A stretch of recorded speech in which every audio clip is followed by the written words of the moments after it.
Bonjour tout le monde, aujourd'hui je vous retrouve dans une nouvelle vidéo qui est une vidéo que j'ai testée pour vous et aujourd'hui on va parler d'acrylique pouring. Je vais vous expliquer tout au long de la vidéo qu'est-ce que c'est, le matériel dont vous avez besoin. Sachez que c'est une activité fun et agréable et que vous pouvez faire avec les enfants pour rigoler un petit peu. C'est parti! Alors pour faire de l'acrylique pouring, il vous faut des tableaux. Il vous faudra des gobelets pour pouvoir faire le mélange, donc tout vient de chez Action sauf le silicone liquide et des petites touillettes pour pouvoir mélanger la potion magique. Il vous faudra de l'acrylique forcément, moi j'ai pris une couleur gold et j'ai pris tout un kit aussi chez Action de peinture acrylique. Il vous faudra ce produit qui s'appelle le pouring, donc j'en ai trouvé chez Action, mais vous pouvez trouver ça de manière générale dans les magasins de loisirs créatifs, c'est ça qui va permettre que la peinture coule. Et puis comme je vous le disais, il vous faudra du silicone liquide, je l'ai trouvé dans un magasin de loisirs créatifs, donc celle-ci elle vient de la marque Cléopâtre, c'est un Magic Plop, mais c'est du silicone liquide, un tout petit peu d'eau. Il vous faudra également des gants parce que ça tâche. Vous voyez, j'ai protégé mon plan de travail avec des anciens journaux que j'avais dans ma boîte aux lettres. Donc j'ai tout recouvert ma table. Et il vous faudra également des punaises.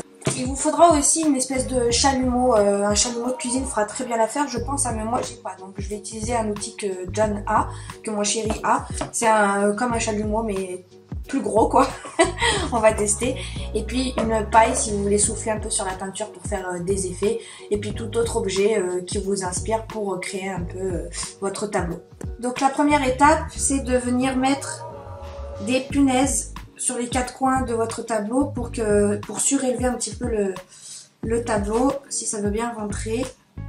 Comme ça, quand on va le retourner, en fait, il sera surélevé le support. Et c'est ça qui va permettre que la peinture coule sur les côtés. Alors on va passer à la préparation de nos couleurs. Donc je pense que je vais prendre que 4 couleurs, on verra bien, on va tester. Hein. Concernant le dosage, il faut mettre autant de peinture acrylique que de pouring médium. Donc vous faites ça pour chacune des couleurs que vous voulez employer. Donc moi je vais commencer par le blanc. On va tout mettre, comme je vais faire 2 tableaux. Alors je pense qu'on va partir sur ces 3 couleurs là. Donc c'est un bleu, une sorte de camel clair et puis une sorte de corail rouge-orange plutôt foncé. Et bien sûr mon gold parce que j'ai vraiment envie de tester ça. Donc je vais commencer par le rouge.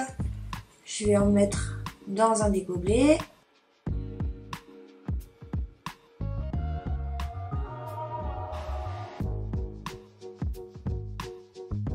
Voilà ce que j'ai mis en gros au fond du gobelet. Puis on va passer au pouring. Donc le pouring, il faut que j'en mette la même quantité. On va essayer de doser comme ça. Et en fait, il faut que c'est une texture, une consistance un peu de miel. Que ce soit liquide, mais que ça file quand même. Donc écoutez, c'est parti, je me lance. J'ai peur. On va déjà commencer comme ça. Et je vais mélanger. Il ne faut pas mélanger trop énergiquement. Parce qu'après ça fait des bulles d'air apparemment et il faut pas.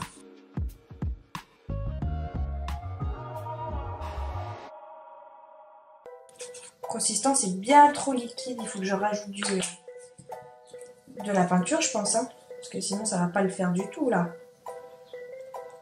Vous voyez là comment ça coule, c'est pas bon. Parce que ça fait des gouttes alors que je suis censée avoir un trait. Donc c'est bien trop liquide, j'ai fait les caca là. J'ai fait caca, il faut que je rajoute de la peinture. Je crois que je vais mettre tout le pot hein, pour rattraper le truc. Ah, on commence à avoir quelque chose. On commence. Regardez. Vous voyez, ça coule. Ça coule d'une manière un peu plus liquide. Voilà, on est censé avoir ce fil là.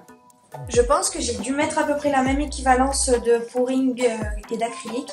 Donc on va passer à l'eau, il faut que je rajoute quelques petites gouttes d'eau pour encore fluidifier la matière. Je vais en rajouter mais vraiment un tout petit peu. Normalement il faut y aller avec des pipettes mais bon. Voilà.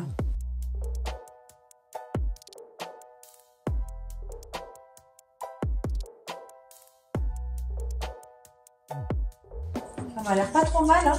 Bon voilà, j'ai préparé mes 5 gobelets. Donc là, il y a le blanc, le camel, le rouge, on va dire, le bleu et le doré. Le doré, j'ai pas du tout réussi à obtenir la consistance. Mais comme c'est un métallique, je me pense que c'est à cause de ça. Parce que la peinture acrylique, du coup, c'est pas la même que les autres.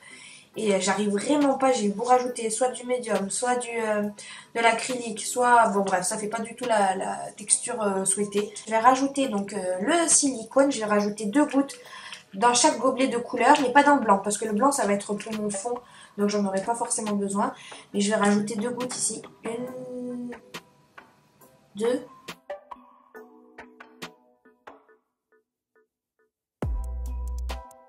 J'ai perdu un truc au fond là-bas.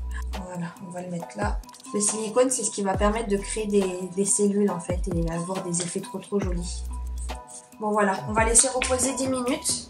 Bon, ensuite, une fois que j'ai attendu, je vais prendre un gobelet vierge et je vais verser mes couleurs aléatoirement.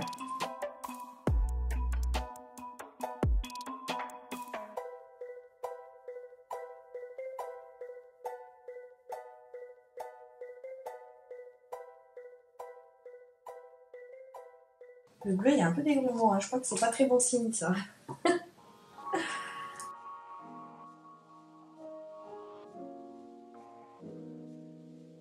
J'ai vu qu'il fallait plonger et faire une sorte de Z, quoi, pour mélanger les couleurs.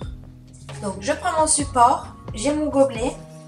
Je vais faire ça, je vais mettre le gobelet en dessous et puis je vais du coup renverser le gobelet. Voilà.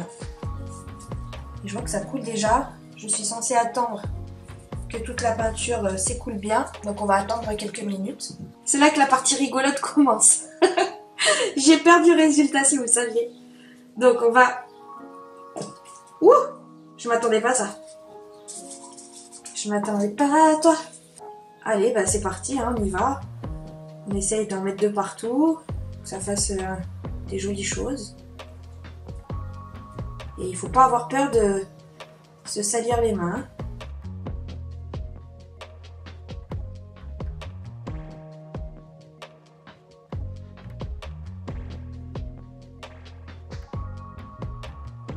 Je peux prendre ma pipe, on va essayer de souffler.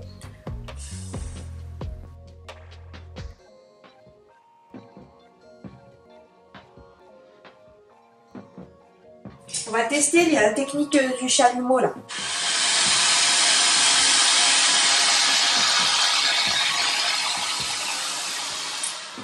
Vous voyez là toutes les cellules qui sont ressorties?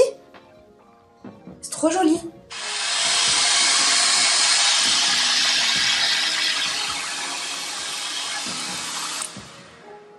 Waouh, ça fait trop joli. Il y a tout plein de cellules qui ressortent. Par contre, il y a des endroits où on voit la toile par-dessous. Bon, pour le deuxième tableau, on va essayer une nouvelle technique. Donc, j'ai refait un pot de blanc avec de la peinture que j'avais. J'ai fait du rose foncé comme ça, du orange, du rose clair et du bleu foncé quoi. Le bleu et le rose, ça a été galère pour moi de les mélanger parce qu'il y avait beaucoup de grumeaux, ça se mélangeait pas bien. Voilà, j'espère que le résultat va être bien parce que j'ai passé du temps à touiller toutes ces petites couleurs là. Je pense que ça dépend vraiment de la marque de l'acrylique que vous prenez et des couleurs aussi. Donc écoutez, on va essayer une nouvelle technique. Je vais mettre du blanc partout et après... Oula. Et il y a plein de grumeaux.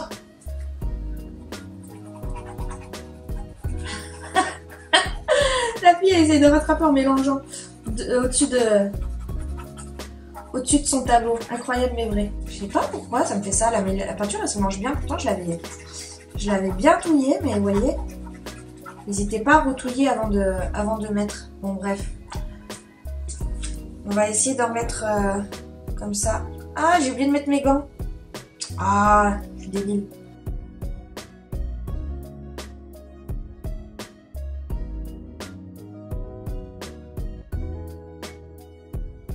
Donc, je vais verser un rond ici, un autre rond là, et un rond là.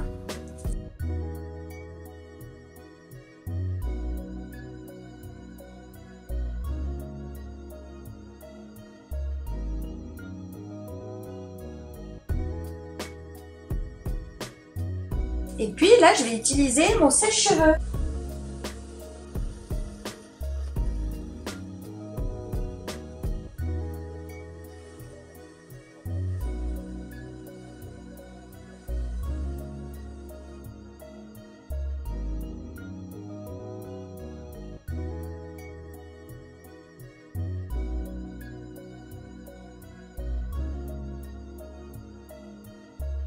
Ah, j'ai fait de la caca au milieu, j'aime pas.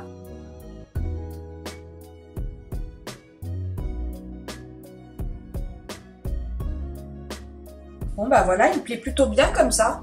Mais j'aime trop comment les couleurs elles se révèlent. Quand on souffle par exemple, on est sur du rose, il y a du bleu qui se révèle. C'est magnifique je trouve. Je préfère largement cette technique à l'autre. Puis je trouve qu'il y a moins de gâchis de peinture aussi. Bon, peut-être que ça va mettre plus de temps pour sécher du coup. Parce que là, la peinture elle est plutôt restée sur le tableau. Bon, après 48 heures de séchage, voilà le résultat. Donc le premier, il est comme ça. Et le deuxième. Alors, ce que je peux vous dire que j'améliorerai pour la prochaine fois, parce que je compte bien en refaire, je trouve ça vraiment trop fun à faire, c'est que je prendrai pas des planches en carton comme ça de chez Action, je prendrai vraiment des toiles avec un rebord épais, vous savez. Pourquoi je dis ça? Parce que si vous regardez bien sur le côté ici, ça s'est complètement décollé. Je pense que si j'avais pris une toile avec un rebord plus épais, vous savez, je crois que c'est agrafé à l'arrière, en tout cas c'est pas collé comme ici.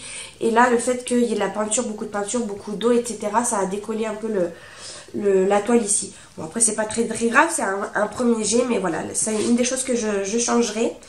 Ensuite, je prendrai de la peinture acrylique de meilleure qualité parce que là, ça faisait trop de grumeaux. Donc, ça s'étalait pas bien. On voyait les grumeaux sur la peinture.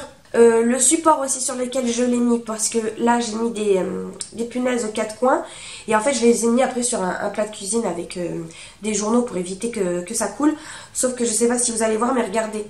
Là, ça courbe. En fait, du coup, toute la peinture s'est agglomérée au centre. Et ce qui fait que sur les côtés, eh ben, il manque de la peinture. Regardez sur les côtés, vous voyez, on voit bien que là, la peinture, elle est descendue, quoi. Et ça fait partout pareil. Ici, ça manque de peinture aussi. Pareil pour celui-ci, hein. Vous voyez là. La peinture, elle n'est pas restée vraiment bien sur tous les bords du cadre. Donc lui aussi, vous voyez, il est tout courbé. Parce que c'est du simple carton, hein, donc avec toute la matière que j'ai mise dessus, voilà, c'est normal que le carton est penché comme ça. Donc voilà, je prendrai un support meilleur pour la prochaine fois. Un socle aussi, je mettrai peut-être une boîte à chaussures ou une boîte de lait à bébé, vous voyez, au centre pour que le plateau reste bien à plat. Là, je l'ai verni. C'est-à-dire que quand je l'ai retrouvé sec, il était complètement terne. Hein. C'était pas du tout brillant, aussi brillant que là. Donc j'ai passé 2 couches de vernis. Écoutez, j'aime beaucoup le rendu. Celui-ci, c'est mon préféré. Dites-moi ce que vous pensez, vous, des deux. Ici, j'ai mis du silicone. C'est ça qui a fait les petites cellules, en fait. Ce que je trouve très très joli. Hein. C'est un rendu sympa aussi. Mais je préfère quand même ce rendu-là où je n'ai pas mis de silicone. Où ça fait vraiment plus... je sais pas comment vous l'expliquer, je préfère le rendu plutôt que celui-ci. Celui-ci, ça fait un petit peu trop précis, quoi, à mon goût. Donc écoutez, j'espère que cette vidéo vous aura plu. Moi, en tout cas, j'ai adoré faire ces 2 petits tableaux. C'est vraiment fun, c'est rigolo. Le résultat, on ne le contrôle pas du tout. Vous voyez là, je pensais pas du tout que ça allait faire ce type de couleur là. Après, il existe une multitude d'autres techniques. Moi, j'en ai testé que 2. J'en testerai d'autres. D'ailleurs, si ça vous intéresse que je refasse une autre vidéo sur d'autres cadres avec d'autres techniques, n'hésitez pas à me dire tout ça en commentaire. En tout cas, je suis trop fan. Ça part direction cadeau pour les grand-mères parce que c'était la fête de la grand-mère. Donc on va dire que c'est Swan qui l'aura fait. J'espère que cette vidéo vous aura plu. N'hésitez pas à vous abonner si c'est le cas et à mettre un petit pouce en l'air. Merci beaucoup de l'avoir regardé. Et puis je vous dis à très bientôt pour une prochaine vidéo. Salut!